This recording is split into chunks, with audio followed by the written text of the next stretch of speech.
Hello, मैं Ramhit right way chemistry के YouTube channel पे आप सबों का स्वागत करता हूं। इससे पहले मैंने आपको दैनिक जीवन में रसायन क्लास 12th का पूरा चैप्टर एक ही लेक्चर में कंप्लीट करवाया था। आज उसी मिशन के साथ हम लोग दोबारा आए हैं और आज के लेक्चर में बहुलक चैप्टर को कंप्लीट करेंगे। हम लोग बहुलक चैप्टर क्लास 12th के बोर्ड एग्जामिनेशन के दृष्टिकोण से एक बेहतर चैप्टर है, लेकिन अगर आप मार्क्स की बात करें तो 2 से 3 नंबर वेटेज मिलेगा इस चैप्टर में, तो इसको भी हम लोग एक ही लेक्चर में फिनिश करेंगे। तो यदि आप चाहते हैं कि आपका समय बर्बाद ना हो और एक ही लेक्चर में संपूर्ण बहुलक चैप्टर का एक एक टॉपिक कवर हो जाए, तो आप बिल्कुल सही जगह है। आप लगातार इस वीडियो को देखते रहिए। इसमें आपको सबसे पहले थ्योरी बताया जाएगा, उसके बाद ऑब्जेक्टिव क्वेश्चन बताया जाएगा ना, ये सब आपके लिए बेहतर होगा। साथ ही साथ इस चैप्टर का पीडीएफ नोट आपको डिस्क्रिप्शन लिंक में मिल जाएगा, जिससे आप ऑब्जेक्टिव सब्जेक्टिव सभी प्रकार के क्वेश्चन बना सकते हैं। सबसे पहले हम ये समझने का प्रयास करते हैं कि बहुलक हमारे जीवन शैली को किस प्रकार प्रभावित करता है। देखिए, विज्ञान हमेशा ही मानव जीवन को सरल और सहज बनाने का काम किया है, लेकिन इस दौरान मानव द्वारा यदि इस विज्ञान का उपयोग ना करके उपभोग किया गया हो, तो इसने जीवन को विषम परिस्थिति में भी डालने का काम किया है। बहुलक भी कुछ ऐसा ही है। बहुलक जिस हद तक मानव सभ्यता मानव जीवन को सरल और सहज बनाया है, उसी प्रकार से इसके दूसरे दुष्प्रभाव हैं जो प्रदूषण के रूप में इस पूरी दुनिया को देखने को मिला है। लेकिन इसमें भी गलती केवल और केवल उपयोग करने के तौर तरीका का ही है। उस वस्तु का यदि हम दुरुपयोग करेंगे या किसी वस्तु का उपयोग करने के बाद उसे यत्र तत्र फेंकेंगे, तो वह प्रदूषण का मूल कारक बनेगा ही बनेगा। बहुलक भी कुछ ऐसा ही है। जैसा कि आप यहाँ लगे फिगर से समझ पा रहे होंगे कि जितने भी पाइप से रिलेटेड चीजें हैं या प्लास्टिक से रिलेटेड जो कुछ भी है, वो सब का सब बहुलक है। यहाँ तक कि मेरे हाथ में पड़ा ये स्केच, ये बाल, ठीक है, हमारे बॉडी के अंदर अवेलेबल डीएनए, प्रोटीन, ये सब बहुलक है। ये शर्ट, हर एक चीज क्या है, बहुलक है। ठीक है, तो बहुलक हर एक चीज है। जैसे इस बोर्ड का जो कैबिनेट बना होगा, बाहरी कैबिनेट प्लास्टिक का, वो भी बहुलक है। इस कैमरा में जो रिकॉर्ड हो रहा है, कैमरा का जो बाहरी कैबिनेट बना है, वो भी प्लास्टिक का बना है, तो वो भी बहुलक है। यत्र तत्र आप अपने नजर को जहां भी दौड़ाते हैं, उसमें से यदि आपको 100 वस्तु दिखाई दे रहा है, तो गारंटी रखिए कि उस 100 में से 90 का 90 वस्तु केवल और केवल क्या है, बहुलक है। तो बहुलक प्राकृतिक भी हो सकता है, बहुलक कृत्रिम भी हो सकता है। बस बहुलक हमारे जीवन शैली को बहुत सरल और सहज बनाया है। इसलिए अब वक्त आ चुका है कि बहुलक का उपयोग सही तरीका से किया जाए और बहुलक का दुरुपयोग ना हो, ताकि जीवन शैली बेहतर बना रहे। क्योंकि बहुलक का जब दुरुपयोग होगा तो जीवन शैली बहुत ही दुष्प्रभाव में चला जाएगा, बिकॉज प्रदूषण एक नेक्स्ट लेवल तक जाएगा। तो उस प्रदूषण को कम करने का एक तरीका ये भी है कि बहुलक का उपयोग करने के बाद उसे जो उसका रिसाइकलिंग का बेहतर वैज्ञानिक प्रोसेस है, उस प्रोसेस से उसका रिसाइकलिंग करें, यत्र तत्र ना फेंके। तो चलिए, आपने देखा कि हर एक चीज बहुलक से रिलेटेड है। बहुलक के सिवा इस धरती पर कहीं कुछ अवेलेबल है नहीं। तो चैप्टर का शुरुआत हम लोग करते हैं बहुलक से कि बहुलक है क्या, बहुलक किसे कहते हैं। तो बहुत सिंपल सी बात होता है, बहुलक जो बहुत सारे अणुओं से मिलकर बना होगा, उसे हम लोग क्या कहेंगे, बहुलक कहेंगे। तो बहुलक को इसी कड़ी में बहुलीकरण के जरिए डिफाइन किया गया है। पॉलीमराइजेशन किसे कहते हैं, बहुलीकरण किसे कहते हैं। तो बहुत सिंपल टर्म होगा कि एक ही प्रकार के बहुत सारे छोटे छोटे अणु परस्पर संयोजित होकर ना, छोटे छोटे अणु, एक ही प्रकार के अणु परस्पर जुड़कर जिस पदार्थ का निर्माण करता है, उसे हम आप लोग क्या कहते हैं, बहुलक कहते हैं। बहुलक बनाने की इस प्रक्रिया को क्या कहेंगे, बहुलीकरण कहेंगे। बहुलक बनाने का जो ये प्रोसेस होगा, इसी को हम आप लोग पॉलीमराइजेशन कहेंगे, बहुलीकरण कहेंगे। बहुलक एग्जाम्पल जैसे रबर हो गया, रबर बहुलक है। प्लास्टिक क्या है, बहुलक है। नायलॉन क्या है? बहुलक है। देखिए प्रोटीन हमारे बॉडी में होता है, ये भी बहुलक है। सेलुलोज पादप का कोशिका भित्ति, आप नाम सुने होंगे, पेड़ पौधा का जो कोशिका भित्ति होता है, मान लीजिए ये पेड़ का एक टहनी है और इसके छाल को जब उखाड़ते हैं तो वो कोशिका भित्ति जो बना होता है वो किसका बना होता है? सेलुलोज का बना होता है। अब देखिए यहाँ कंडीशंस लगाया गया कि जब बहुत सारे एकलक अणु जुट गए, n एकलक अणु जुट गया तो क्या बन गया? बहुलक बन गया। इसी बात को आप ऐसे समझिए कि हमारे पास A की संख्या L है और ये A 50 गो N 100 A जुट के ऐसा बना लिया, ए ऐसा लिंकअप होते चला गया। इसको बार बार ऐसे ना लिख के एक ही बार में हम ए लिंक ए करके ऐसे कर देते हैं, तो ये हमारा क्या होगा? एकलक होगा। और इसे हम आप लोग क्या कहेंगे? तो इसे बहुलक कहेंगे। तो उम्मीद है कि आपको बहुलक समझ में आ रहा होगा। बहुलक का अनुभार, ये एक बेहतर पॉइंट होगा। बहुलक का जो अनुभार होता है वह 10 पर पावर 3, दैट मीन्स देखिए 10 पर पावर 3 को जब आप एलिमिनेट करिएगा तो 1 2 3 1000 हो गया, से लेकर 10 पर पावर 7 1 2 3 4 5 6 7, इसको काउंट करिए, इकाई, दहाई, सैकड़ा, हजार, 10,000, लाख, 10 लाख, करोड़। तो 1000 से लेकर 1 करोड़ यूनिट तक इसका क्या हो सकता है? अनुभार हो सकता है। तो ज्यादा बेहतर है कि आप ध्यान में रखिए कि इसका अनुभार, बहुलक का जो अनुभार होगा वह 10 पर पावर 3 से लेकर 10 पर पावर 7 यूनिट तक हो सकता है। यह आगामी बोर्ड परीक्षा 2025 के लिए एक बेहतर क्वेश्चन हो सकता है कि बहुलक का अनुभार कितना होता है, तो 10 पर पावर 3 से लेकर 10 पर पावर 7 यूनिट तक हुआ करता है। आगे चलिए देखते हैं, ये बहुलक जो एक ही प्रकार के छोटे छोटे अणु से मिलकर बने होते हैं ना, जैसे यहाँ डेफिनेशन आया ना, एक ही प्रकार के बहुत सारे छोटे छोटे अणु परस्पर संयोजित होकर, तो ये जो छोटे छोटे अणु हैं जिससे संयोजित होकर बना है, यानी बहुलक जिन छोटे छोटे अणुओं से मिलकर बना होता है उसे क्या कहते हैं? तो सर उसे एकलक कहते हैं। एकलक दैट मीन्स मोनोमर कहते हैं, वह मोनोमर कहलाता है। अर्थात बहुलक का सबसे छोटा इकाई क्या कहलाता है? तो बहुलक का सबसे छोटा इकाई एकलक, एकलक को ही हम लोग क्या कहेंगे? मोनोमर कहेंगे। तो बहुलक के सबसे छोटे इकाई को एकलक या मोनोमर कहते हैं। तो आपने यहाँ दो चीजें मूल रूप से सीखा, एक बहुलक जो एक ही प्रकार के अणुओं से मिलकर बना है, दूसरा एकलक, उसी बहुलक का जो सबसे छोटा इकाई होगा उसको एकलक कहेंगे। साथ ही साथ आपने देखा कि बहुलक का मॉलिक्यूलर वेट जो होगा, अनुभार जो होगा, वह 1000 यूनिट से लेकर 1 करोड़ यूनिट तक हो सकता है। इन बातों का आप प्रॉपर रूप से ध्यान रखें। अब वक्त आ चुका है कि समझा जाए बहुलक को कितने वर्गों में बांटा जा सकता है, बहुलक कितने प्रकार का होता है।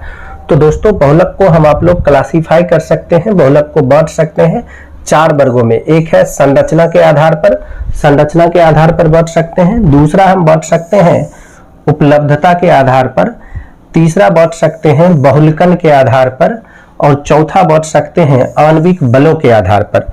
यदि हम संरचना के आधार पर बात करें तो बहुलक 3 प्रकार का है, एक है रैखिक, दूसरा है शाखित और तीसरा है तिर्यक।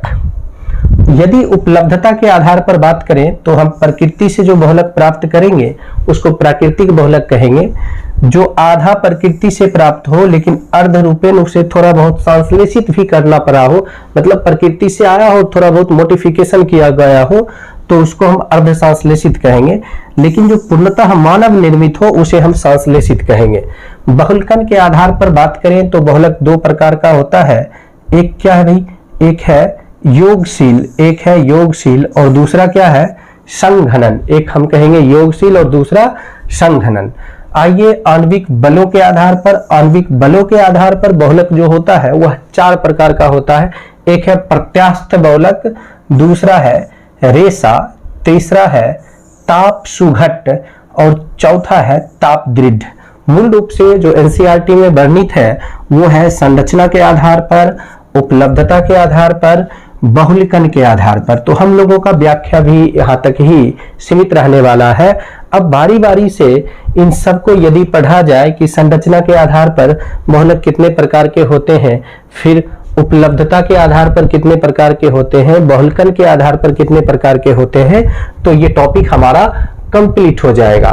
तो ऐसा करते हैं हम लोग, शुरुआत कर लेते हैं कहां से, संरचना के आधार पर। संरचना के आधार पर, बेसिस ऑन द स्ट्रक्चर। तो बेसिस ऑन द स्ट्रक्चर यानी संरचना के आधार पर बहुलक 3 प्रकार का होता है। ये बातें हमें ऊपर ही पता चल चुका है, जिसमें सबसे पहला पॉइंट है हमारे पास रैखिक श्रृंखला युक्त बहुलक, लीनियर ब्रांच्ड पॉलीमर। भाई लीनियर ब्रांच्ड पॉलीमर का मतलब ही है सीधी सीधी बात कि वैसा बहुलक जिसका संरचना सीधी श्रृंखला युक्त हो। देखिए ऐसा कहीं पर कुछ निकला विकला नहीं हो, उसे हम लोग क्या कहेंगे, शाखित श्रृंखला युक्त बहुलक कहते हैं।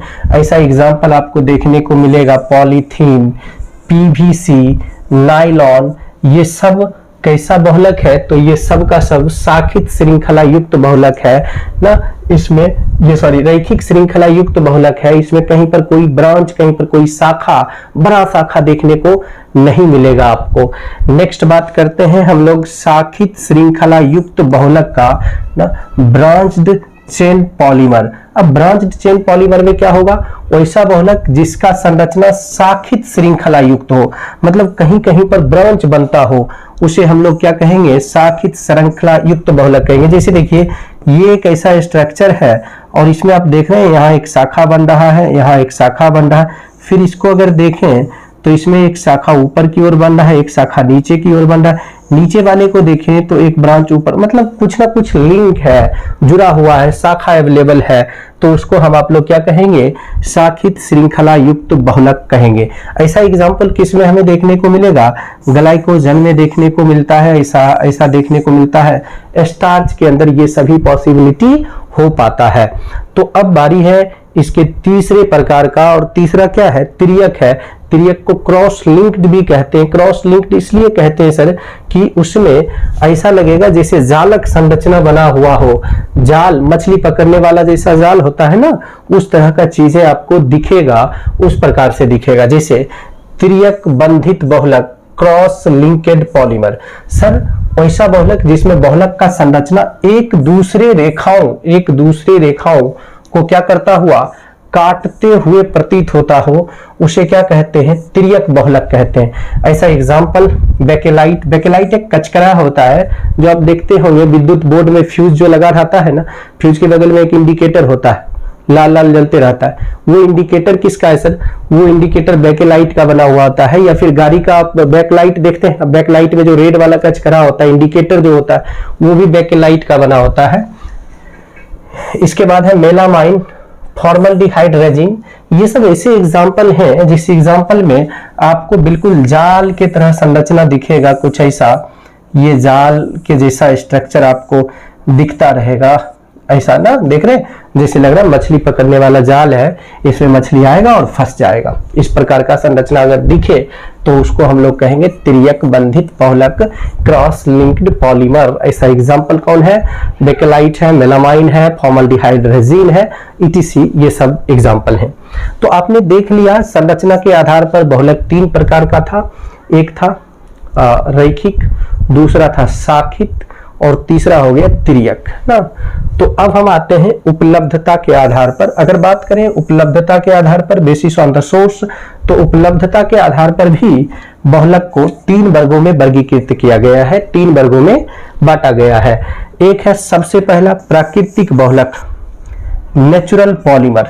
भाई प्राकृतिक बहुलक, नेचुरल पॉलीमर, नाम से ही पता चलता है जो पूर्णतः प्रकृति से प्राप्त हो, जिसमें मानव ने कहीं कोई कुछ बहुत बड़ा बदलाव नहीं किया हो, उसको हम क्या कहेंगे, प्राकृतिक बहुलक कहेंगे। तो वैसा बहुलक जो प्रकृति से प्राप्त किया जाता है एवं जिसे संश्लेषित नहीं किया जा सकता है, उसको हम लैब में नहीं बना सकते हैं, उसे क्या कहते हैं, प्राकृतिक बहुलक कहते हैं। जैसे rubber, protein, cellulose, starch, DNA, etc, ये सब कैसा बहुलक है सर, तो ये सब का सब जो है ना प्राकृतिक बहुलक है। इसे हम लैब में तो बना ही नहीं सकते, इसे केवल और केवल प्राकृतिक रूप से प्राप्त किया जा सकता। हाँ, रबर में कुछ थोड़ा बहुत मॉडिफिकेशन किया जा सकता है, तो वो अर्धसंश्लेषित में भी चला जाएगा, लेकिन सभी रबर अर्धसंश्लेषित में नहीं जाएगा, कुछ विशेष रबर ही जा सकता है अर्धसंश्लेषित और संश्लेषित के अंतर्गत।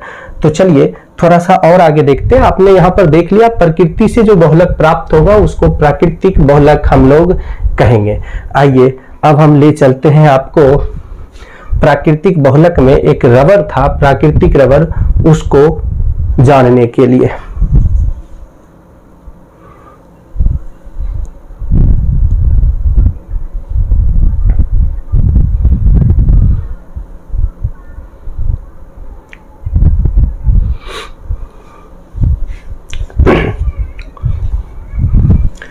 प्राकृतिक रबर, नेचुरल रबर, आपको यहां दिख रहा है ये रबर का पौधा है, ये रबर का पौधा है, ठीक है।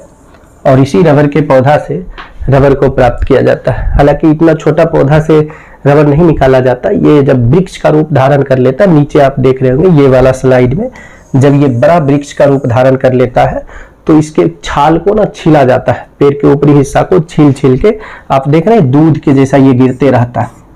ये जो दूध के जैसा गिर रहा है ना, यहाँ देख रहे हैं सब में टब लगा हुआ है, सभी टब में वो स्टोर हो रहा है। उसका नाम क्या भाई? तो उसका नाम है लेटेक्स।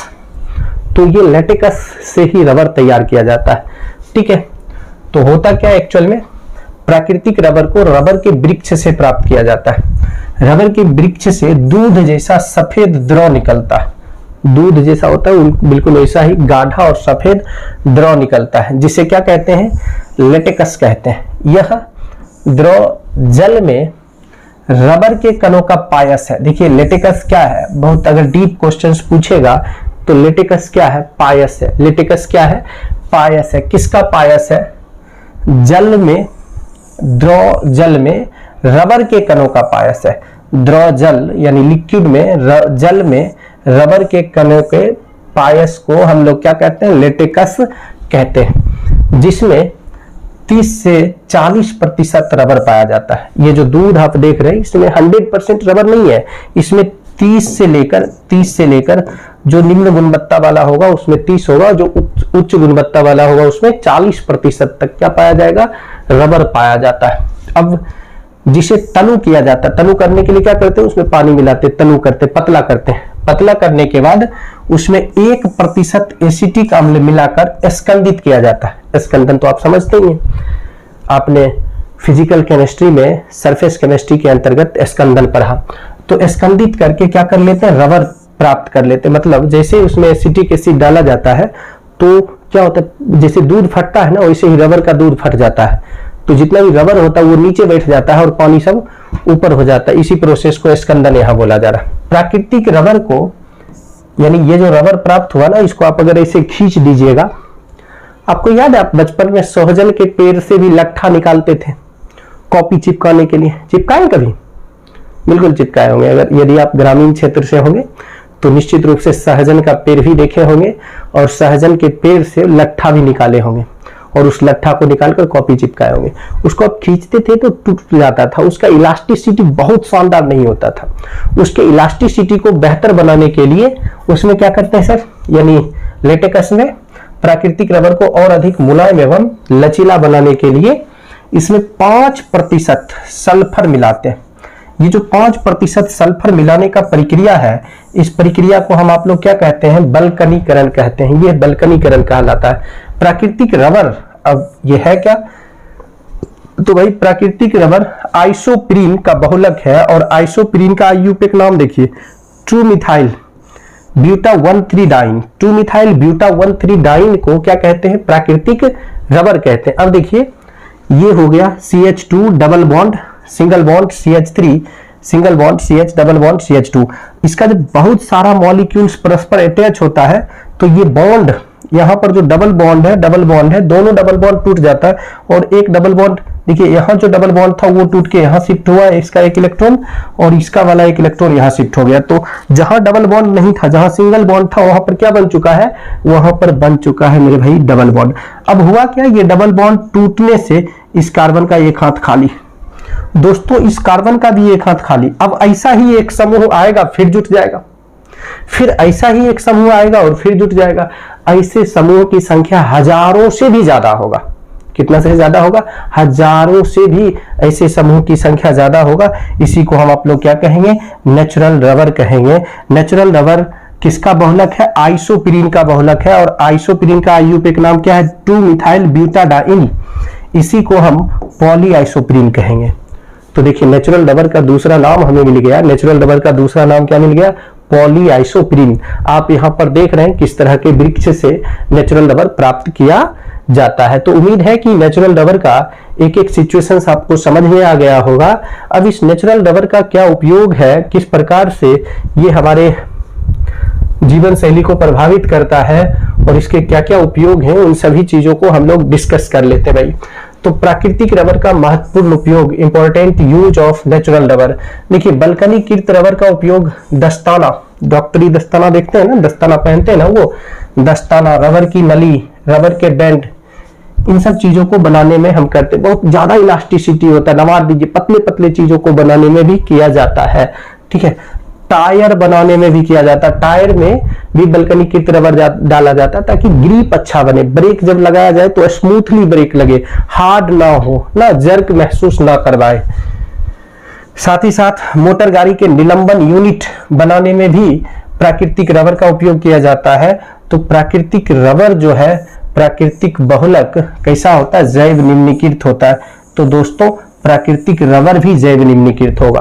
अब महत्वपूर्ण बात यह है कि जैव निम्नीकृत बहुलक किसे कहते हैं। देखिए हमने आपको शुरू में कहा कि बहुलक ने मानव जीवन को बहुत ही सरल और सहज बनाया, मतलब जितना शानदार कहिए उतना शानदार जीवन, बेहतर से बेहतर जीवन बनाने में बहुलक का बहुत ज्यादा योगदान रहा।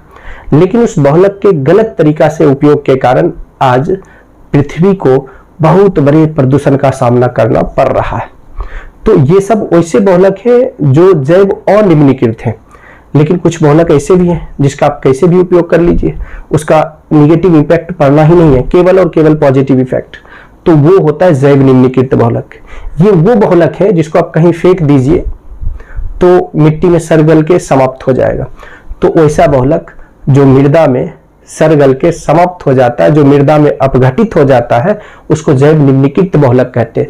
और जो मृदा में अपघटित नहीं होता है उसे जैव अनिम्नीकृत बहुलक कहते हैं। तो उम्मीद है कि आपको समझ में आ गया होगा। जैव निम्नीकृत बहुलक हानिकारक नहीं होता है जहां तक कि मृदा की उर्वरा शक्ति को बढ़ा देता है, और जैव अनिम्नीकृत बहुलक जो होता है ना, वो मृदा की उर्वरा शक्ति को घटा देता है, यह हानिकारक भी होता है।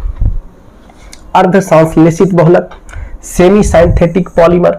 भाई सेमी साइंथेटिक पॉलीमर का मतलब क्या होगा कि थोड़ा बहुत काम उसमें मानव के द्वारा किया हुआ होगा। तो प्राकृतिक बहुलक के संश्लेषण से, यानी जो प्रकृति से बहुलक प्राप्त हुआ है उसके संश्लेषण से निर्मित बहुलक को अर्ध संश्लेषित बहुलक कहते हैं। जैसे सेलुलोज, एसीटेट, रेयन, मतलब देखते होंगे, जैसे आपने नाम सुना होगा ऊन का, ऊन को ऊन के कीड़ा से प्राप्त किया जाता है। तो कीड़ा से जो प्राप्त किया गया रेशम को, रेशम के कीट से, रेशम कीट से जो प्राप्त किया गया है ना, तो रेशम को जब रेशम कीट से प्राप्त किया गया तब तक वो प्राकृतिक है।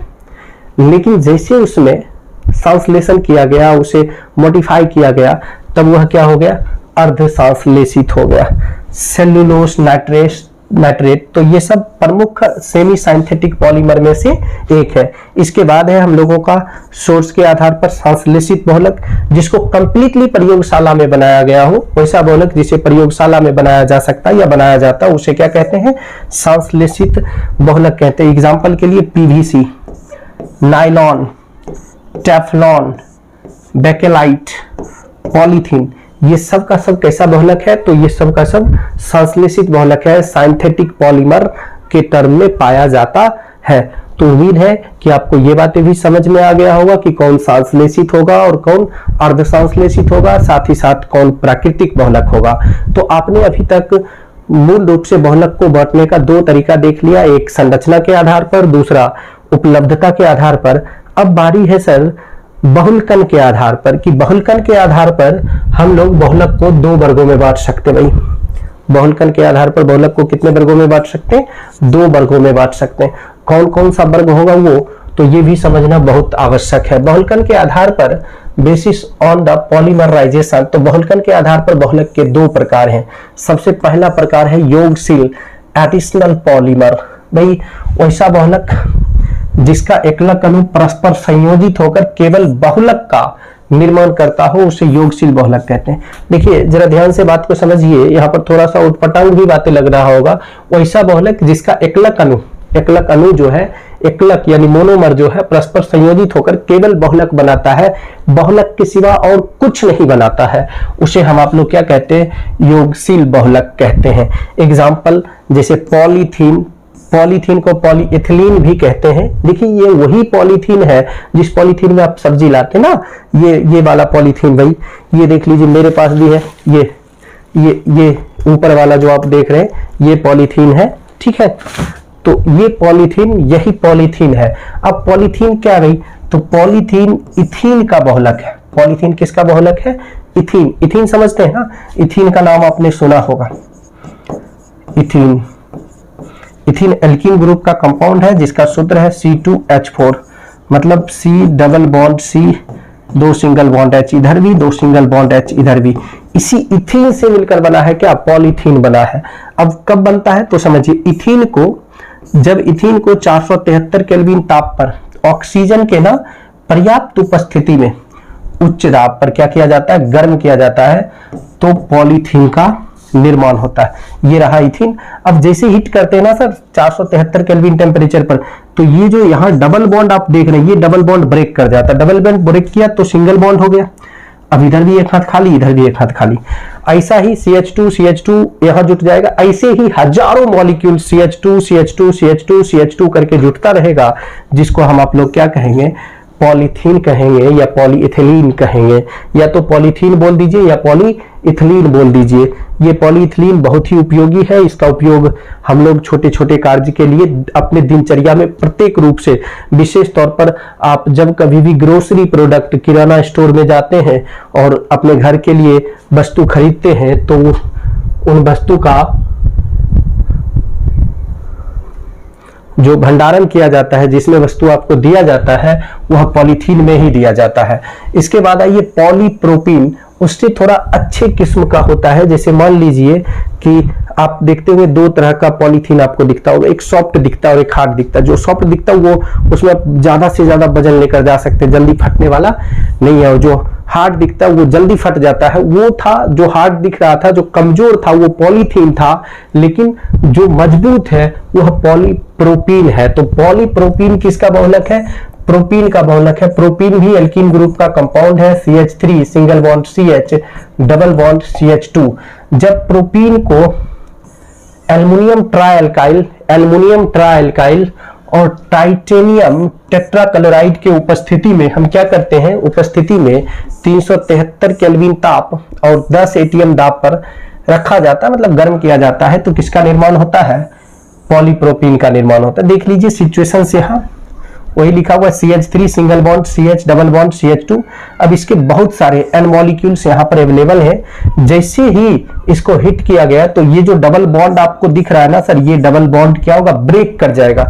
दोस्तों जब ये डबल बॉन्ड ब्रेक करेगा ना, ये डबल बॉन्ड ब्रेक करेगा, तो ये जो CH3 आप देख रहे हैं, ये CH3 ब्रांच में आ जाएगा।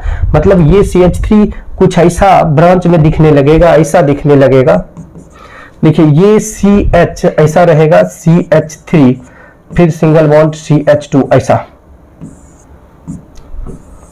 इसीलिए अब चूंकि यहाँ पर इसे ना लिख के इसको ब्रैकेट में लिखा गया, तो इसका भी एक हाथ खाली है, इसका भी एक हाथ खाली है। एक एक वैलेंसी अनफिल हो गया, एक एक वैलेंसी अनफिल हो गया, तो इसको हम कहेंगे पॉलीप्रोपीन। क्या कहेंगे, पॉलीप्रोपीन। पॉलीप्रोपीन जो होगा वो पॉलीथीन से थोड़ा मजबूत होगा, थोड़ा सा बेहतर होगा। पॉलीप्रोपीन का उपयोग पॉलीथीन के स्थान पर किया जाता है, मतलब उसका ही रिप्लेसमेंट वैल्यू है, रिप्लेस्ड है, उसके स्थान पर ही इसे लाया गया, उससे अच्छा क्वालिटी का है। ये पॉलीथीन से हल्का एवं अधिक मजबूत होता है। देखिए इसके 2 बेहतर क्वालिटी देखने को मिला है कि उससे ये हल्का भी होता है और साथ ही साथ मजबूत भी होता है। इसका उपयोग मुख्य रूप से बोतल, खिलौना, फाउंटेन पेन, पानी पीने वाला गिलास, बिजली का सामान, पाइप इत्यादि बनाने में किया जाता है। इन सब चीजों को बनाने के लिए किसका उपयोग कर लेते हैं, पॉलीप्रोपीन का उपयोग करते हैं। साथ ही साथ हार्ड, बेहतर, ज्यादा वजन कैरी करने वाले थैला को भी बनाने के लिए पॉलीप्रोपीन का उपयोग किया जाता है। ऐसे ही और भी हम लोग एग्जाम्पल देखते हैं इस पर। जैसे नेक्स्ट एग्जाम्पल आ गया हमारे पास किसका, योगशील बहुलक का। अभी जितना भी एग्जाम्पल आप देख रहे हैं वो सारा का सारा एग्जाम्पल किसका है दोस्तों, वो सारा का सारा एग्जाम्पल है योगशील बहुलक का। अगला एग्जाम्पल है टेफ्लॉन। आपने नाम तो सुना ही होगा टेफ्लॉन का, कि भाई ये टेफ्लॉन क्या है। टेफ्लॉन जैसे आप खाना पकाने वाला बर्तन देखें, उस बर्तन को जब आग पे चढ़ाइएगा, जैसे यहाँ देखिए कुकर देख रहे हैं, ये कुकर को आग पे चढ़ाया हुआ, चुट्टा नीचे से गर्म किया जा रहा है। सामान्य तौर पर आप प्लास्टिक को गर्म करिएगा तो क्या होगा, बरक जाएगा। लेकिन ये प्लास्टिक बरक रहा है क्या, नहीं बरक रहा है ना। क्यों, क्योंकि ये प्लास्टिक नहीं, ये पॉलीथीन नहीं है या पीवीसी नहीं है, ये क्या है सर, टेफ्लॉन है। ये क्या है, टेफ्लॉन है। टेफ्लॉन मतलब टेट्राफ्लोरोइथिलीन का बहुलक है। जब टेट्राफ्लोरोइथिलीन का बहुलीकरण उच्च ताप एवं दाब पर कराया जाता है ना, टेट्राफ्लोरोइथीन को लेते हैं और उसका बहुलीकरण कराते हैं, तब जाकर टेफ्लॉन का निर्माण होता है। देखिए ये कंडीशंस भी ध्यान से समझिए सर। सी, दो single bond F double bond C, दो single bond F double bond. अब इसका बहुत सारा मॉलिक्यूल्स लिया गया और इसको सारे कंडीशंस, जो भी कंडीशंस ऊपर दिया गया, हाई टेम्परेचर, हाई प्रेशर और कैटेलिस्ट जो यूज है, वो सब यहां रखा गया।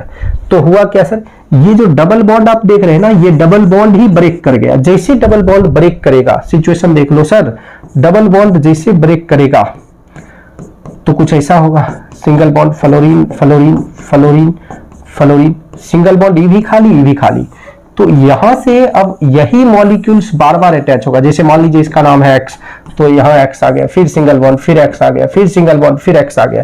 तो यही एक्स बार बार रिपीट हो रहा ना, यही रिपीटेड वैल्यू को हम क्या बोल रहे हैं, टेफ्लॉन बोल रहे हैं। तो यहाँ लिखा जा रहा है सर एन मॉलिक्यूल्स है, बहुत सारा मॉलिक्यूल्स है, F2C डबल बॉन्ड CF2, और इसको इन सभी कैटेलिस्ट के स्थान पर रखा गया है। और जैसे हिट किया जा रहा है तो बन रहा है F2C single bond F2C F2 single bond N। तो N के जगह पर ये वैल्यू हजारों हो सकता है, सैकड़ों हो सकता है। टेफ्लॉन उच्च घनत्व युक्त प्लास्टिक है, ज्यादा डेंसिटी वाला प्लास्टिक है। इसी कारण से इसका उपयोग खाना पकाने वाले बर्तन के हैंडल बनाने में करते हैं ना। खाना पकाने वाला जो बर्तन होता है उसका जो हैंडल होता है, वो हैंडल किसका बना होता है, ऑब्जेक्टिव क्वेश्चन हो गया। जनरल कंपटीशन के लिए भी ये क्वेश्चन हो जाएगा कि खाना पकाने वाले बर्तनों के हैंडल किसका बना होता है। खाना पकाने वाले बर्तनों का हैंडल जो है वो टेफ्लॉन का बना होता है और यह उष्मारोधी होता है। कैसा होता है, उष्मारोधी होता है। इस पर उष्मा का विशेष प्रभाव नहीं पड़ता है और उच्च ताप पर भी यह जल्दी गलता नहीं है। तो इन बातों का भी ध्यान रखना। ये एग्जाम्पल भी सर किसका था, तो ये एग्जाम्पल भी योगशील बहुलक का ही था। देखिए योगशील बहुलक में एक और अच्छा एग्जाम्पल आ गया। आप डेली लाइफ में प्रत्येक दिन सुनते होंगे पीवीसी पीवीसी पीवीसी। पीवीसी से जुड़ा हुआ बहुत सारा प्रोडक्ट है, बहुत सारा वस्तु है। आप चेयर पर बैठते होंगे, प्लास्टिक का चेयर होगा वो भी पीवीसी का होगा। बिजली के वायर का जो कवर होगा वो भी पीवीसी का होगा। जैसे ये माइक में जो वायर लगा है, इसका कवर जो आप देख रहे हैं वह कवर भी किसका बना होगा, पीवीसी का बना होगा। आपके मोबाइल का जो कवर होगा वो भी पीवीसी का होगा। आप जो चप्पल पहन रहे हैं वह चप्पल का सोल जो होगा पीवीसी का होगा। तो बहुत सारी चीजें पीवीसी का बना हुआ है। तो डेली लाइफ में आप किसी न किसी रूप में पीवीसी का उपयोग करते हैं। पीवीसी, पी का मतलब होता है सर पॉली, भी का मतलब तो है विनाइल और सी का मतलब होता है क्लोराइड। पीवीसी, तो पीवीसी यानी poly vinyl chloride, vinyl chloride का बहुलक है। जब आप हेलो एल्केन पढ़े होंगे तो आपने पढ़ा होगा कि जब हाइड्रोजन परमाणु का जुड़ाव सीधे डबल बॉन्ड वाले कार्बन परमाणु से हो तो उसे विनाइल हैलाइड कहते हैं। तो दोस्तों यहाँ पर क्लोरीन है सीधे डबल बॉन्ड वाले कार्बन परमाणु से जुड़ा हुआ, उसी को हम बोल रहे हैं विनाइल क्लोराइड। तो जब विनाइल क्लोराइड का बहुलीकरण परऑक्साइड एवं उत्प्रेरक डायबेंजोइक परऑक्साइड के उपस्थिति में कराया जाता है तो किसका निर्माण होता है, पीवीसी का निर्माण होता है। ये देखिए CH2 double bond CH single bond Cl। अब जैसे इसका बहुलीकरण कराते हैं, पॉलीमराइजेशन कराते हैं, तो आफ्टर पॉलीमराइजेशन ये डबल बॉन्ड यहाँ से ब्रेक होता है। अभी तक आपने सबने यही देखा, योगशील में यही होता ही है सर, कि ये अंदर वाला जो डबल बॉन्ड है ना टूट जाएगा। जैसे बॉन्ड टूटेगा तो इसका भी एक वैलेंसी खाली है, बगल वाला का भी एक वैलेंसी खाली। ये एक्चुअल में ऐसे हो गया, single bond CH2 single bond CH single bond Cl, single bond. अब यहां पर ये N मॉलिक्यूल्स, यही मॉलिक्यूल्स बार बार रिपीट होता रहेगा, बार बार रिपीट होता रहेगा। इसी को हम क्या बोलने वाले हैं? PVC, पॉलीविनाइल क्लोराइड बोलने वाले हैं। अब देखिए ये PVC किस प्रकार से हमारे जीवन शैली से जुड़ा हुआ है। PVC बहुत कठोर बहुलक होता है, गर्म करने पर भी यह अधिक मुलायम नहीं होता, मुलायम होता है लेकिन अधिक मुलायम नहीं होता है। यह विद्युत का कुचालक होता है। इस वजह से ना इसका उपयोग केबल बनाने में, केबल निर्माण में किया जाता है तथा इसका उपयोग पाइप निर्माण में किया जाता है।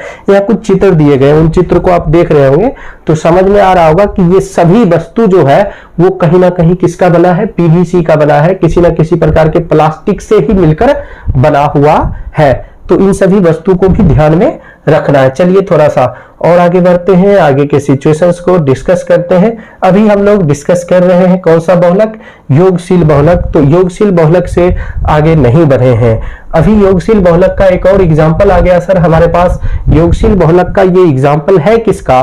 तो दोस्तों योगशील बहुलक का ये एग्जाम्पल है नियोप्रीन। नियोप्रीन देखिए, नियोप्रीन अभी जस्ट आपने रबर पढ़ा था, उसी से मिलता जुलता है।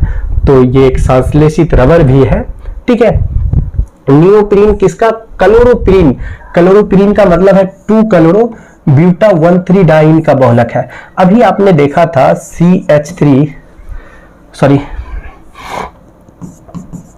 CH2 double bond CH single bond CH3 double bond CH2, इसको हम लोग बोले थे आइसोप्रीन। याद करिए ये क्या था? आइसोप्रीन था। आइसोप्रीन प्राकृतिक रबर का एकलक है। जैसे ही यहां पर आइसोप्रीन यानी CH3 को हटाकर Cl कर देते हैं तो सर ये बन गया क्लोरोप्रीन। देखिए क्या बदलाव किया गया, बस CH3 के जगह पर Cl रख दिया गया, क्लोरोप्रीन बन गया। तो ये क्लोरोप्रीन का जो बहुलक है उसी का नाम रखा गया नियोप्रीन। इसके N मॉलिक्यूल्स को लेकर जैसे हिट किया गया, बहुलीकरण कराया गया, तो ये डबल बॉन्ड यहाँ शिफ्ट हुआ, ये डबल बॉन्ड मतलब एक एक इलेक्ट्रॉन ब्रेक कर गया, बॉन्ड टूटा, बॉन्ड टूटने के बाद इसका भी एक हाथ खाली, इसका भी एक हाथ खाली, तो ये बन चुका है सर क्लोरोप्रीन। क्या बन चुका है? क्लोरोप्रीन। अब देखिए नियोप्रीन संश्लेषित रबर है। नियोप्रीन कैसा रबर है? संश्लेषित रबर है। इसका महत्वपूर्ण कैरेक्टर क्या है? महत्वपूर्ण गुण निम्नलिखित है।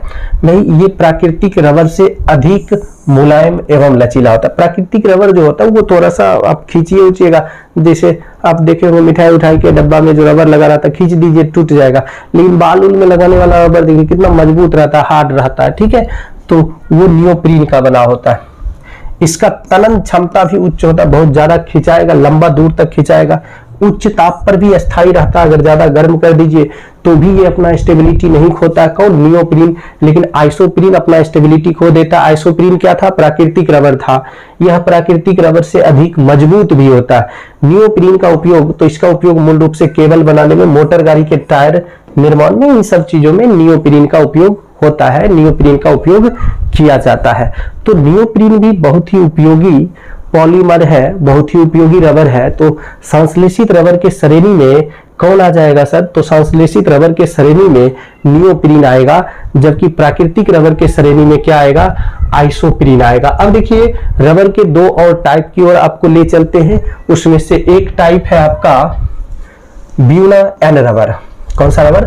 Buena N rubber. और दूसरा क्या है? Buena S rubber. देखिए एक चीज अभी तक आप नोटिस किए होंगे, अभी तक जितना भी बहुलक हम लोगों ने पढ़ा वो सभी बहुलक एक ही प्रकार के एकलक से मिलकर बने हुए थे। तो इसलिए यहाँ पर देखिए एक पॉइंट दिया गया है, इन बातों का ध्यान रखिएगा। 1 से 5 तक क्या था? सम बहुलक था। भाई सम बहुलक किसे कहते हैं? क्वेश्चन आ जाए, सम बहुलक किसे कहते हैं? वैसा बहुलक जो एक ही प्रकार के एकलक से मिलकर बना हो उसे सम बहुलक कहते हैं। वैसा बहुलक जो एक ही प्रकार के एकलक से मिलकर बना हो उसे सम बहुलक कहते हैं। इस बात को नोट कर लीजिए, अच्छा क्वेश्चन होगा। एग्जाम्पल में आपके पास क्या क्या आया था?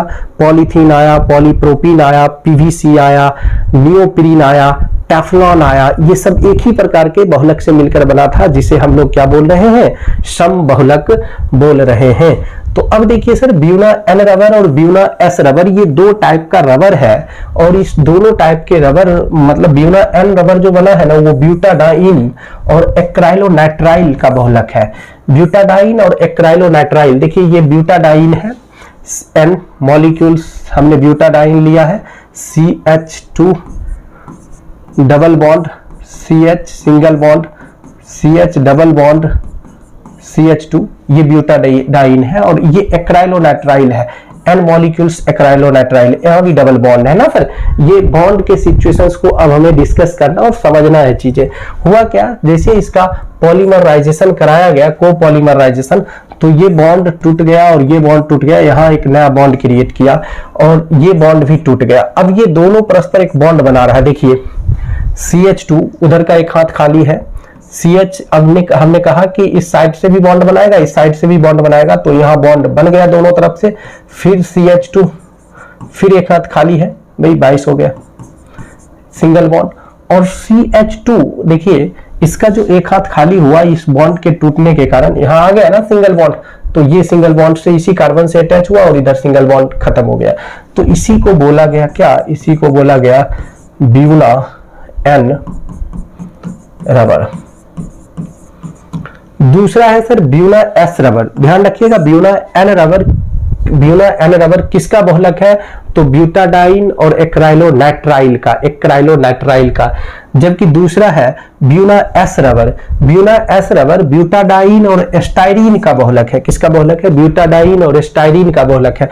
इसका उपयोग बड़े पैमाना पर गाड़ी के टायर, पाइप, जूतों के सोल, बरसाती जूता, बरसाती कोट तैयार करने में किया जाता है। यह प्राकृतिक रबर के तुलना में सस्ता एवं गुणवत्ता में उच्च कोटि का रबर होता है, इसलिए ये ज्यादा फेमस हो गया। ब्यूना एस रबर को दो विभिन्न प्रकार के बहुलकों से तैयार किया जाता है, अतः इसे बहुलक मत कहिए, सॉरी, एकलकों से तैयार किया जाता है, अतः इसे सह बहुलक कहते हैं। देखिए सह बहुलक ब्यूना एन रबर और ब्यूना एस रबर दोनों का दोनों सह बहुलक है। ऊपर आया सम बहुलक किसे कहते हैं, वैसा बहुलक जो एक ही प्रकार के एकलक से मिलकर बना हो उसे सम बहुलक कहते हैं।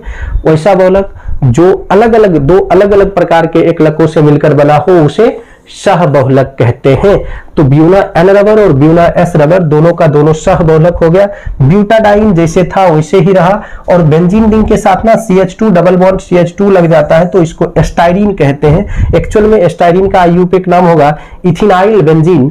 तो इस इथिनाइल बेंजीन प्लस ब्यूटाडाइन दोनों जुट गया। देखिए यहां से ये बॉन्ड यहाँ शिफ्ट होगा, ये बॉन्ड यहाँ शिफ्ट होगा, भाई जैसे हो रहा है देख रहे हैं, ये वाला बॉन्ड यहाँ शिफ्ट हो गया, ये वाला बॉन्ड यहाँ शिफ्ट हो गया, तो इसका भी एक हाथ खाली, इसका भी एक हाथ खाली।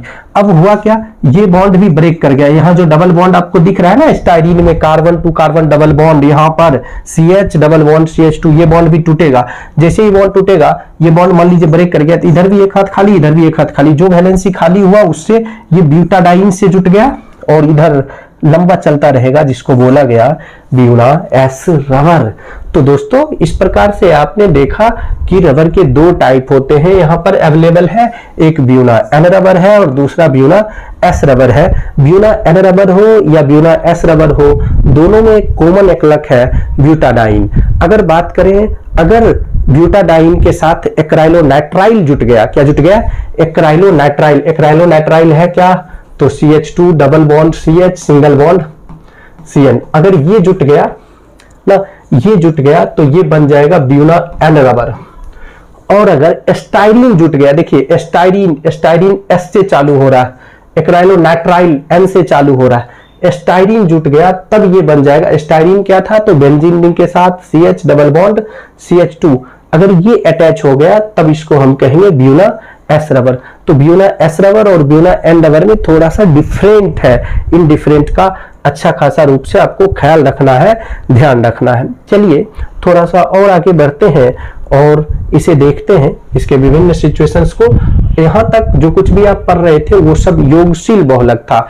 योगशील बहुलक इसलिए था कि उसमें चीजें डबल बॉन्ड टूट कर एक नया बॉन्ड बना रहा था और परस्पर जुड़ कर चीजें बना रहा था, इसलिए उसको योगशील बहुलक कहते थे। लेकिन अब थोड़ा सा हम लोग पढ़ेंगे संघनन बहुलक। देखिए संघनन बहुलक किसको कहेंगे भाई, संघनन बहुलक वो बहुलक होगा, संघनन बहुलक वो बहुलक होगा जिसमें संघनन क्रिया होगा। और संघनन क्रिया पॉलीमर, ये कंडेंसेशन प्रोसेस जो होता है वो कब होता है? H2O। तो बहुलक बनने के दौरान यदि H2O बन रहा हो तो समझ लीजिए कि वह योगशील बहुलक है, संघनन बहुलक है। वैसा बहुलक जिसका निर्माण दो भिन्न भिन्न एकलकों के परस्पर संघनन क्रिया द्वारा जुड़ने से होता है, उसे संघनन बहुलक कहते हैं। संघनन बहुलक का सबसे शानदार एग्जांपल है नायलॉन। नायलॉन एक पॉलीएमाइड रेशा है। देखिए ये भी ध्यान रखिएगा, नायलॉन क्या है? तो पॉलीएमाइड रेशा है। पॉलीएमाइड रेशा क्यों बोला गया?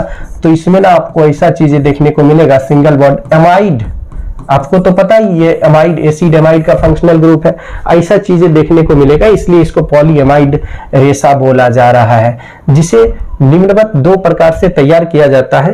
एक है नायलॉन 66। नायलॉन 66 जो है वह एडीपी कम्ल और हेक्सा मेथिलीन डायमीन का बहुलक है ना। ये हो गया एडीपी कम्ल। एडीपी कम्ल मतलब देखिए यहां पर ये एडीपी कम्ल है, OH C double bond O single bond CH2 का whole 4 C double bond O single bond OH, इसको हम कहेंगे एडिपिक एसिड। और ये है हेक्सामिथाइलिन डायमीन। हेक्सामिथाइलिन यानी ये है NH2 और उसके बाद CH2 का होल 6 फिर NH2।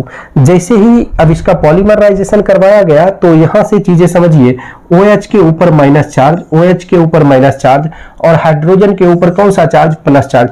दोनों मिलकर क्या बनाएगा सर? जल बनाएगा। जैसे यहां से जल बन रहा है वैसे ही यहां से भी तो जल बनेगा ना। तो 2 मॉलिक्यूल्स ऑफ वाटर निकल के तैयार हो चुका। अब कंडीशन क्या हुआ?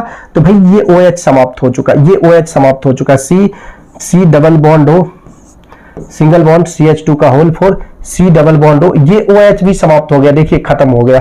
बच क्या रहा? यहाँ इसका एक हाइड्रोजन भी गया, NH बच रहा है, CH2 का होल 6 CH2 का होल 6 NH खत्म। इधर फिर बॉन्ड, इधर फिर बॉन्ड। तो इसको हम कहेंगे नायलॉन 66। नायलॉन 66 और 2 मॉलिक्यूल्स ऑफ वाटर बन गया। तो जब कभी भी वाटर बनता हुआ दिखाई दे आपको तो आप समझिए कि वह संघनन बहुलक है। देखिए यहां पर एक बात और मैं आपको बता दूं कि वैसा बहुलक जिसका निर्माण दो भिन्न भिन्न हो सकता है कि दो समान ही एकलक हो, ऐसा भी हो सकता है। तो दो भिन्न भिन्न वाला बात पर ज्यादा आपको जोर भी नहीं डालना, बस वाटर मॉलिक्यूल्स अगर बन रहा है, यदि जल बन रहा है तो उसको हम लोग क्या कहेंगे? उसको हम लोग कहेंगे संघनन बहुलक। तो संघनन बहुलक के लिए वाटर मॉलिक्यूल्स का बनना बहुत ही आवश्यक है, और कोई दूसरा चीज हो ना हो उससे ज्यादा कुछ फर्क पड़ने वाला बिल्कुल नहीं है सर। इसके बाद आइए दूसरा एग्जांपल पर चलते हैं। दूसरा एग्जांपल है नायलॉन 6। नायलॉन 6 जो है ना कैप्रोलैक्टम का बहुलक है। कैप्रोलैक्टम का रिंग टूट जाता है और टूटकर 6 एमिनो हेक्सेनोइक अम्ल बनाता है, जो बहुलीकरण क्रिया के फलस्वरूप नायलॉन 6 बनाता है। देखिए ये कैप्रोलैक्टम का रिंग है, CH2 CH2 CH2 CH2 CH2 C double bond O, और यहीं से ये बॉन्ड ब्रेक करता है। भाई जब ये बॉन्ड ब्रेक करता है तो देखिए CO C double bond O CH2 का होल 5 1 2 3 4 5 होल 5 फिर क्या बन गया? NH। इसी को हम कहते हैं क्या? नायलॉन 6। इसके बाद एक एग्जांपल है पॉलिएस्टर। आप सबने नाम सुना होगा पॉलिएस्टर का, कपड़ा के बारे में। तो पॉलिएस्टर कपड़ा जो तैयार होता है वो कैसे तैयार होता है वो भी देखिए। पॉलिएस्टर जो बना होता है ना सर, वो डाइहाइड्रिक अल्कोहल और डाई कार्बोक्सिलिक एसिड का बहुलक है। पॉलिएस्टर क्या है? डाइहाइड्रिक अल्कोहल और डाई कार्बोक्सिलिक एसिड का बहुलक है। देखिए ये डाई कार्बोक्सिलिक एसिड हो गया OH C double bond O। अब यहाँ पर ये बॉक्स जैसा जो दिख रहा है ये कार्बन का चेन, बहुत सारा चेन हो सकता है, unlimited. C double bond O single bond OH। जितना हार्ड, जितना मजबूत पॉलिएस्टर बनाना होगा उतना ज्यादा कार्बन यूज करेंगे। OH यहाँ पर भी जितना कार्बन इसमें यूज करेंगे उतना ही कार्बन इसमें भी यूज करेंगे। जितना मजबूत बनाना उतना कार्बन डाल देंगे। डाई अल्कोहल, इस दोनों को जैसे मिलाते हैं ना सर, तो देखिए यहां से हमें मिलता है एसिड से हमें मिलता है H+ और हाइड्रोक्साइड से OH- ना, ये देखिए ठीक है। और यहां हमें मिल जाएगा क्या? N molecules, 2N molecules of water, क्योंकि इधर से भी बनेगा वाटर और इधर से भी बनेगा वाटर, तो इसको हम कहेंगे पॉलिएस्टर। तो पॉलिएस्टर का उपयोग मुख्य रूप से पॉलिएस्टर का कपड़ा बनाने में किया जाता है। तो पॉलिएस्टर किसका बहुलक है सर? तो ध्यान रखिएगा पॉलिएस्टर डाइहाइड्रिक अल्कोहल और डाई कार्बोक्सिलिक एसिड का बहुलक है। चलिए थोड़ा सा और आगे बढ़ते हैं और आते हैं पॉलिएस्टर के उपयोग के बारे में जान लेते हैं कि पॉलिएस्टर का क्या क्या उपयोग हो सकता है या होता है। पॉलिएस्टर मुख्य रूप से वस्त्र उद्योग में किया जाता है, इसका उपयोग मुख्य रूप से वस्त्र उद्योग में करते हैं। हालांकि नाव के पतवार, अब तो नाव होता ही नहीं है, उसका पतवार क्या, अब तो जमाना मॉडर्न आ गया। आग बुझाने में प्रयुक्त होने वाले पाइप बनाने में भी किया जाता है, किसका उपयोग, पॉलिएस्टर का उपयोग इन सब चीजों में करते हैं। तथा इसे प्राकृतिक रेशा के साथ मिश्रित करके टेलीकॉटन नाम का एक कपड़ा तैयार किया जाता है, और टेलीकॉटन कपड़ा जो होता है थोड़ा मजबूत और टिकाऊ होता है इसी पॉलिएस्टर की वजह से। अब आइए एक और एग्जांपल आ गया, बेकेलाइट। भाई बेकेलाइट क्या है, तो बेकेलाइट फिनॉल एवं फॉर्मल्डिहाइड का बहुलक है। देखिए ये फिनॉल है, बेंजीन रिंग के साथ OH लगा हुआ, और ये फॉर्मल्डिहाइड है, HC double bond O single bond H, यहाँ कंपोज्ड करके फॉर्मूला लिखा हुआ। बेकेलाइट विद्युत एवं उष्मारोधी होता है, ना तो इसका विद्युत से कुछ बिगड़ता है, ना ही उष्मा से कुछ बिगड़ता है। अतः इसका उपयोग खाना पकाने वाले बर्तनों के हैंडल, विद्युत प्लेट, बिजली के प्लग, रेडियो, टेलीविजन के कैबिनेट, टेलीफोन के रिसीवर, इन सब चीजों को बनाने में किया जाता है। यहाँ पर भी सेम कंडीशंस हुआ है सर। क्या हुआ भाई, यहाँ से हाइड्रोक्साइड से हमें H+ मिल गया, HC double bond O single bond H। अब ये दोनों मिलकर यहाँ से OH- और यहाँ से H+ दोनों मिलकर जल निकाल दिया, जल निकल गया यहाँ पर, और देख लीजिए इसी के साथ अटैच हो गया CH2OH OH करके बेकेलाइट बनके तैयार हो चुका है। तो दोस्तों यहाँ तक उम्मीद है कि चीजें आपको समझ में आ रहा होगा। मुख्य रूप से आपके एग्जामिनेशन में जो पूछे जाते हैं ना, बोर्ड एग्जामिनेशन में, वो ये चीजें होगा। जैसे मान लीजिए कि बेकेलाइट किसका बहुलक है, तो फिनॉल और फॉर्मल्डिहाइड का बहुलक है। जैसे इससे पहले था एस्टर किसका बहुलक है, तो डाई कार्बोक्सिलिक एसिड और डाई अल्कोहल का बहुलक है।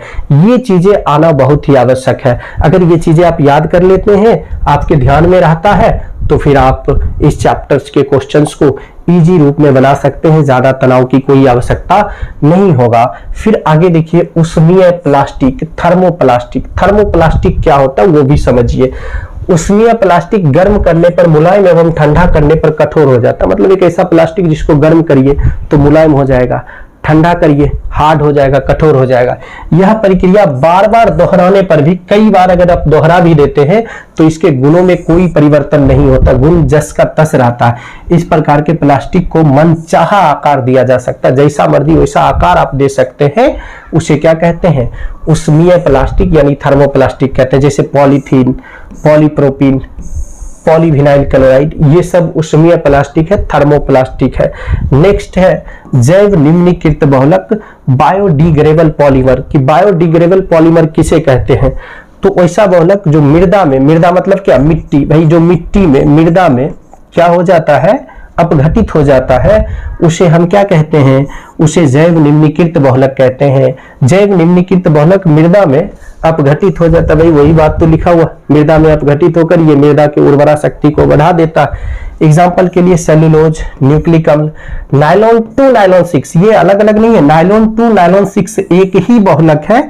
इस नाम का अगर कोई बहुलक है तो वो जैव निम्नीकृत है। और साथ ही साथ विशेष तौर पर जितने भी प्राकृतिक बहुलक है वो सब के सब कैसे होंगे, जैव निम्नीकृत बहुलक होगा। इन बातों का आप विशेष ध्यान रखिएगा। जैव निम्नीकृत बहुलक हमारे पर्यावरण के लिए हानिकारक नहीं है, जहां तक कि यह हमारे पर्यावरण के लिए लाभदायक ही होता है। तो अभी जो चैप्टर आप देख रहे थे सर, वो चैप्टर था पॉलीमर। कैसा लगा, बहुत मजा आ रहा होगा। पॉलीमर एक छोटा सा चैप्टर है, बस इन सब चीजों को आप कवर कर लेंगे ना। इसका मतलब ये नहीं कि पॉलीमर यहीं समाप्त होता, आपके क्लास में पॉलीमर छोटा सा है, छोटा सा इंट्रो दिया गया है पॉलीमर का। पॉलीमर तो बहुत बड़ी बातें हैं, लेकिन जो इंट्रो आपको दिया गया पॉलीमर का, वह पॉलीमर क्लास 12th के लिए बहुत आवश्यक है, क्लास 12th के बोर्ड एग्जामिनेशन के लिए बहुत आवश्यक है। तो इतनी चीजों को आप तैयार कर लेंगे तो बोर्ड में कहीं से कोई क्वेश्चन नहीं बचेगा, सब क्वेश्चन आराम से बनेगा पॉलीमर का। तो अब इससे रिलेटेड हम इसका कुछ एक ऑब्जेक्टिव क्वेश्चन देख लेते हैं, और ऑब्जेक्टिव क्वेश्चन करते हुए इस चैप्टर को समाप्त करेंगे। लेकिन इसके अलावा इसमें आप विशेष तौर पर ध्यान रखिएगा, जैसे हमने आप बार बार हमने कई बार रिपीट किया कि सम बहुलक किसे कहते हैं, सह बहुलक किसे कहते हैं, जैव निम्नीकृत बहुलक किसे कहते हैं, जैव अनिम्नीकृत बहुलक किसे कहते हैं। ये सब अच्छा क्वेश्चन है। हालांकि इसके डिस्क्रिप्शन के लिंक में आपको इसका असाइनमेंट का लिंक मिल जाएगा, जिस असाइनमेंट में ऑब्जेक्टिव और सब्जेक्टिव सभी प्रकार के क्वेश्चन होंगे, जिसे आप इजी फॉर्म में बना भी सकते हैं। तो चलिए सर डिस्कस करते हैं थोड़ा सा इसके ऑब्जेक्टिव क्वेश्चन को बनाकर देख लेते हैं क्या क्या है। जैसे सबसे पहला ऑब्जेक्टिव क्वेश्चन है, बहुलक के सबसे छोटे इकाई को क्या कहते हैं? क्या एकलक कहते हैं, या परमाणु कहते हैं, या तत्व कहते हैं, या यौगिक कहते हैं? नहीं दोस्त, बहुलक के सबसे छोटे इकाई को एकलक कहते हैं। इसी एकलक के जगह पर और क्या लिखा हुआ मिल सकता है? मोनोमर कहते हैं, मोनोमर लिखा हुआ मिल सकता है। निम्न में कौन रैखिक श्रृंखला युक्त बहुलक नहीं है? ऐसा कौन सा बहुलक है जो रैखिक श्रृंखला युक्त नहीं है? आपने देखा था पीवीसी, पॉलीथीन, नायलॉन, ये सब रैखिक श्रृंखला में एग्जाम्पल था, जबकि स्टार्च जो था वो रैखिक में नहीं था भाई। तो स्टार्च जो होगा वो रैखिक श्रृंखला युक्त बहुलक नहीं होगा। जो कुछ आप पीछे पढ़े हैं ना उसी के बेस पर यहाँ पर क्वेश्चन हमने लिखा है। निम्न में कौन जैव निम्नीकृत बहुलक है? जैव निम्नीकृत बहुलक मतलब कौन मिट्टी में अपघटित हो जाता है, मृदा में अपघटित हो जाता है। तो बात करिए पीवीसी, प्लास्टिक नहीं गलेगा भाई। कुर्सी, अगर प्लास्टिक का कुर्सी टूट जाए, जैसे ये पेन है ये प्लास्टिक का है, अगर ये खराब हो जाए, इसको हम कहीं फेंक देते हैं, मृदा में रहता है तो आज से 200 साल बाद भी मिलेगा ये जीवित, मतलब निम्नीकृत नहीं हुआ। तो पॉलीथीन भी, पन्नी भी नहीं होता, नायलॉन भी नहीं होता। जैव निम्नीकृत होता कौन है? तो जैव निम्नीकृत होता है सर स्टार्च। स्टार्च को हम आप लोग क्या कहते हैं? जैव निम्नीकृत कहते हैं। नेक्स्ट देखिए, विनाइल क्लोराइड किसका एकलक है? विनाइल क्लोराइड किसका एकलक है? मतलब विनाइल क्लोराइड से क्या बनता है? तो आपने एक नाम सुना था पॉलीविनाइल क्लोराइड, याद है कि भूल गए? पीवीसी, दुनिया इसी का है। आज पीवीसी का दुनिया हम बोल सकते हैं। पूरी दुनिया पर अगर कोई राज कर रहा है, कोई वस्तु अगर राज कर रहा है, तो वह वस्तु किसका बना है? पीवीसी का बना है। तो पॉलीविनाइल क्लोराइड पीवीसी, ये हमारा आंसर होगा। नेक्स्ट है सर पॉलीइथीन। पॉलीथीन का एकलक कौन है? पॉलीथीन का एकलक कौन है? पॉलीथीन का एकलक कौन है सर? इथीन है। इथीन से बना है पॉलीथीन, इथीन से बना है पॉलीथीन। अगर प्रोपीन हम बोल देते ना तो प्रोपीन गलत होता। प्रोपीन से पॉलीप्रोपीन बनता है, पॉलीथीन नहीं बनता है। सहबहुलक का उदाहरण है भाई, सहबहुलक का उदाहरण है। सहबहुलक कौन है? सहबहुलक किसको कहेंगे सर? जो दो अलग अलग प्रकार के एकलकों से मिलकर बना हो उसको हम आप लोग क्या कहेंगे? सहबहुलक कहेंगे। तो देखिए नायलॉन 6 नहीं, कैप्रोलैक्टम एक ही से बना था।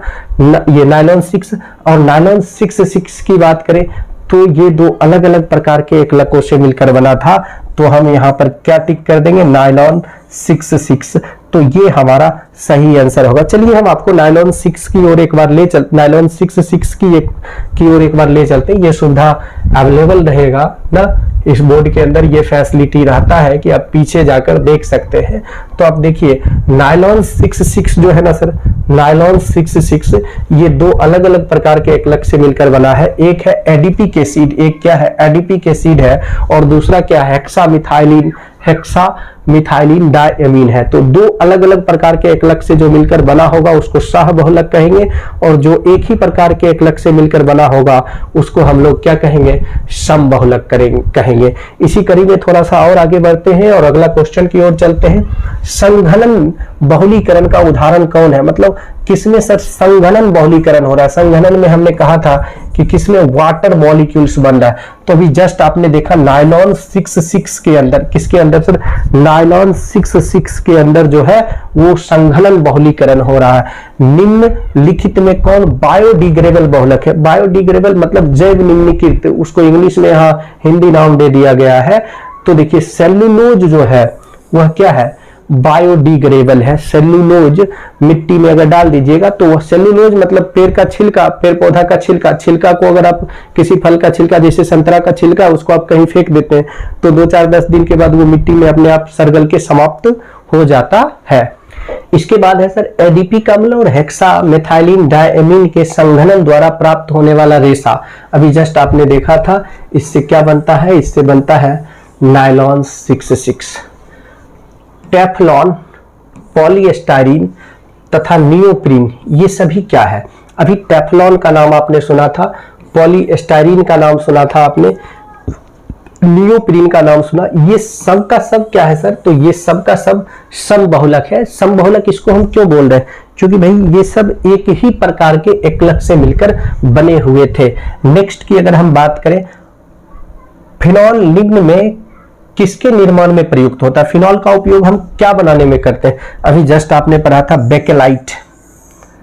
बेकेलाइट जो था वो फिनॉल और फॉर्मल्डिहाइड का बहुलक था, तो हमने यहाँ क्या टिक कर देना? बेकेलाइट टिक कर देना। चलिए सर थोड़ा और आगे बढ़ते हैं, थोड़ा सा और आगे के क्वेश्चंस को डिस्कस कर लेते हैं। मतलब जितने भी ऑब्जेक्टिव क्वेश्चंस इससे रिलेटेड होंगे ना वो कर लेंगे, ताकि आपको बोर्ड एग्जामिनेशन में ज्यादा दिक्कतें ना हो। दिक्कत हो ही नहीं, ज्यादा कम की क्या बात है। निम्न में किस बहुलक में एस्टर बंधन होता है? भाई एस्टर बंधन होता क्या है? सी डबल बॉन्ड और सिंगल बॉन्ड हो, ऐसा वाला बंधन किस में होता है? ये वाला बंधन किसके अंदर बनता है? एस्टर बंधन किस में बनता है? तो एस्टर बंधन जो बन रहा होता है सर ना, वो नायलॉन 66 में बन रहा होता है। किस में बन रहा होता है? नायलॉन 66 के अंतर्गत बन रहा होता है। निम्न में किस बहुलक में एमाइड बंधन बनता है? एमाइड बंधन बनता है। भाई एमाइड बंधन किसको कहते हैं सर? एमाइड बंधन किसको कहते हैं? एमाइड बंधन कहते हैं सर सी डबल बॉन्ड और सिंगल बॉन्ड एन, अगर ऐसा कहीं बन रहा हो तो उसको एमाइड कहते हैं। और ये चीजें देखने को मिलता है किसमें? टेरिलीन के अंदर। टेरिलीन के अंदर ऐसा चीजें देखने को मिलता है, टेरिलीन में ये बॉन्ड बन रहा होता है। नेक्स्ट देखते हैं सर, प्राकृतिक रबर है। भाई अभी जैसा आपने पढ़ा प्राकृतिक रबर क्या है? प्राकृतिक रबर क्या है? तो सिस आइसोप्रीन। देखिए आइसोप्रीन प्राकृतिक रबर है। आइसोप्रीन प्राकृतिक रबर का बहुलक है। प्राकृतिक रबर आइसोप्रीन का बहुलक है, तो आइसोप्रीन सही हो गया।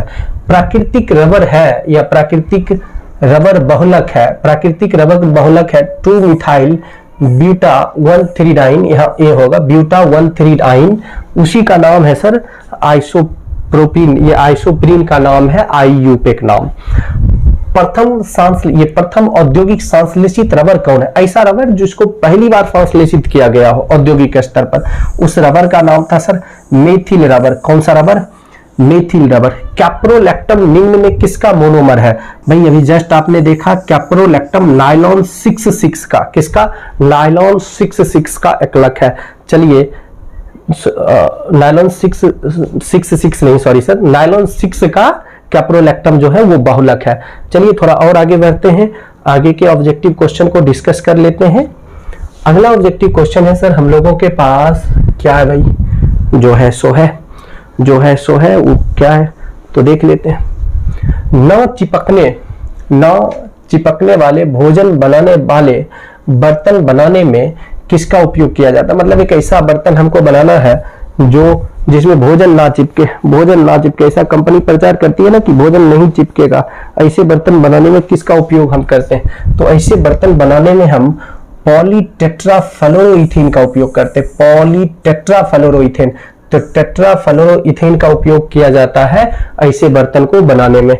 नेक्स्ट है सर जिगलर विधि द्वारा पॉलीथीन के निर्माण में प्रयुक्त उत्प्रेरक है। तो जिगलर एक विधि था पॉलीथीन बनाने का, जिससे पॉलीथीन बहुत जल्दी बन जाया करता था। उसको बनाने के लिए ट्राइटेनियम टेट्राक्लोराइड तथा ट्राइएथिलीन एल्युमिनियम का उपयोग किया जाता था। नेक्स्ट है PMMA एक बहुलक है। भाई PMMA का मतलब क्या है? PMMA का मतलब है पॉलीमिथाइल मेथ एक्राइलेट। तो पॉलीमिथाइल मेथ एक्राइलेट यानी यहां से केवल पॉली हटा है, पॉली हट गया मतलब ये एकलक है, और पॉली लग गया मतलब बहुलक है। तो हमारा आंसर क्या सही होगा? Methyl methacrylate. A number option correct हो जाएगा।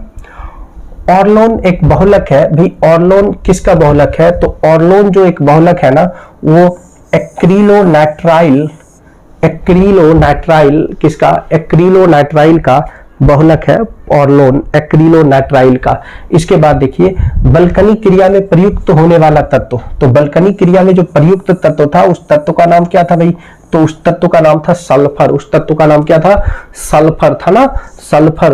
सल्फर बरकनीकरण में। देखिए प्राकृतिक रबर जो प्राप्त हुआ था वह बहुत अधिक मुलायम और लचीला नहीं था, उसको मुलायम और लचीला बनाने के लिए उसमें 5% सल्फर मिलाने की प्रक्रिया को हम लोगों ने क्या कहा था, बल्कनीकरण कहा था। चलिए थोड़ा सा और आगे बढ़ते हैं और आगे बढ़ के सभी क्वेश्चंस को कंप्लीट कर लेते हैं सर। तो अगला क्वेश्चन शायद अगला पेज में नहीं भाई अभी चलेगा, देख लेते हैं कितना चलने वाला है। अगला क्वेश्चन है निम्न में कौन समबहुलक है, निम्न में कौन समबहुलक है सर, पॉलीथीन। समबहुलक किसको कहेंगे, वैसा बहुलक जो एक ही प्रकार के एकलक से मिलकर बना उसको समबहुलक कहेंगे, तो पॉलीथीन।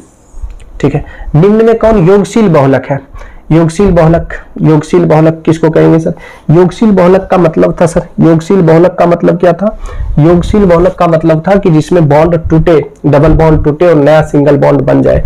तो ऐसा बहुलक जो हमारे पास अवेलेबल है ना, उस बहुलक का नाम होगा पीवीसी, पॉलीविनाइल क्लोराइड, ऐसा होता था। विनाइल क्लोराइड किसका एकलक है, पीवीसी का एकलक है। ये क्वेश्चन रिपीट हो गया, दोबारा हो गया। नेक्स्ट देखते हैं, निम्नलिखित में कौन प्राकृतिक बहुलक है, भाई स्टार्च प्राकृतिक बहुलक है, न्यूक्लिक अम्ल भी प्राकृतिक बहुलक है, प्रोटीन भी, मतलब हमारा आंसर कौन सा सही होगा, all of these, all of these, ये हमारा सही आंसर होगा। थर्मोप्लास्टिक से संबंधित है, थर्मोप्लास्टिक में उष्मीय प्रसार होता है, ठीक है, योगशील बहुलक है, ये बात भी सही है, रैखिक संरचना बनाता है, ये बात भी सही है सर, इसका भी हो जाएगा all of these, all of these. Next देखिए, प्रेशर कुकर का हैंडल बनाने में प्रयुक्त होने वाला बहुलक कौन है, भाई अभी जस्ट ने पढ़ा आपने टेफ्लॉन, टेफ्लॉन का बना होता है प्रेशर कुकर का हैंडल। तो यहां तक तो आपको समझ में आ रहा होगा, यहां तक का ऑब्जेक्टिव क्वेश्चन भी आपने देख लिया। चलिए अब उम्मीद है कि हम लोग अंतिम पेज पर होंगे, और सही बात है सर, हम लोग कहाँ हैं, अंतिम पेज पर हैं। निम्नलिखित में कौन अर्धसंश्लेषित बहुलक नहीं है, भाई कौन अर्धसंश्लेषित बहुलक नहीं है, तो इसमें से अर्धसंश्लेषित बहुलक मतलब ऐसा बहुलक जो प्रकृति से प्राप्त हो और साथ ही साथ उसे भाई उसमें कुछ अलग नहीं किया गया हो, अर्धसंश्लेषित नहीं हो। जैसे बल्कनीकृत प्राकृतिक रबर था, प्राकृतिक रबर में हम 5% सल्फर मिलाते थे, मतलब ये अर्धसंश्लेषित हो गया। ठीक है, इसके अलावा सेलुलोस नाइट्रेट, ये भी अर्धसंश्लेषित के एग्जाम्पल में आया था। एलुलोस एसीटेट, ये भी अर्ध